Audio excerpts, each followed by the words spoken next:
Hello, in the second video about Goopylib, I'd like to talk to you about windows and how you can create them. A window is the most fundamental part of a graphical application, and as such, knowing how to create one is incredibly important and simple. First, let's start by importing Goopylib into our program. There are a few ways you can do this, but the most basic is to simply type from goopylib.imports import star.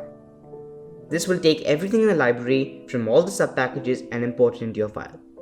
Alternatively, if you would only like to use the window class, you could just say from goopylib.window import window.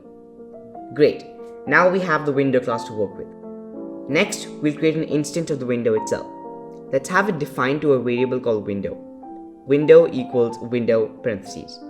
And here we can give the window some important attributes. The first will be its title. Title equals open quote test window close quote.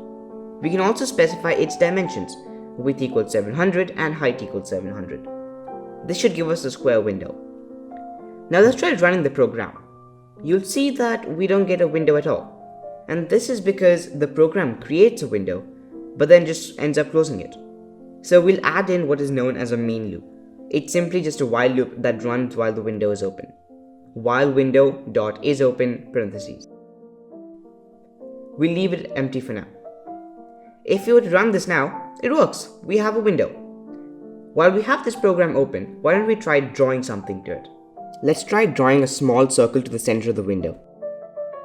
Don't worry about what this means for now. I'll go into detail in future videos. You'll notice that the window doesn't actually get a circle drawn to it. And this is because every window needs to be updated manually. You could do this by putting an update after you draw the circle, but I prefer doing it inside the main loop.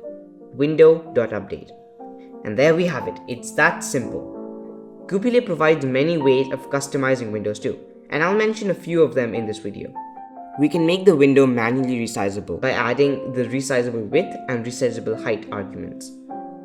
Providing the minimum width, min height, max width, and max height arguments will also allow you to customize the maximum and minimum sizes the user can expand or shrink the window to. By default, the window appears on the top right corner of the screen, but this can be changed by providing the X pause and Y pause arguments. To set the background color of a window, use bk_color and assign it to a Goopylib color object. And those are the most important things that you need to worry about.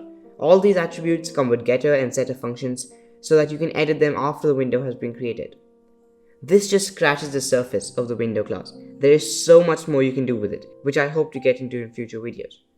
If you have any questions, make sure to post them in the video description or the issues page on GitHub.